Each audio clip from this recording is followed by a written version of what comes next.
सर्वसामान्यांच्या हक्काचा आवाज जागर जनस्थान।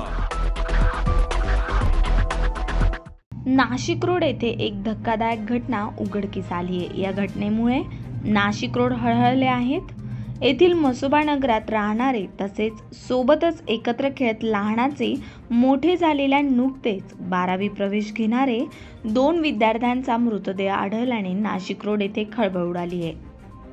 नाशिकच्या बालदेवी नदी पुलावरील रेल्वे ट्रॅक जवळ शनिवार दिनांक 8 रोजी छिन्न विछिन्न अवस्थेत मृतदेह आढळला आहे। दोघांच्या मृत्यूचे कारण स्पष्ट झाले नाहीये।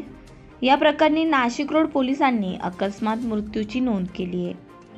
संकेत राठोड वय 18 वर्ष आणि सचिन करवरकर 18 वर्ष अशी या मृत पावलेल्या विद्यार्थ्यांची नावे आहेत। हे 2 विद्यार्थी नाशिक रोड परिसरात असलेल्या मालधक्का रोड येथील गीते मळ्यात मसोबा नगरमध्ये राहत होते। या घटनेची माहिती मसोबा नगर परिसरात नागरिकांना मिळताच अनेकांना धक्का बसलाय। रविवार दुपारी नाशिक रोड येथील देवळाली गाव स्मशानभूमीत दोघांवर शोकाकुल वातावरणात अंत्यसंस्कार करण्यात आलेत।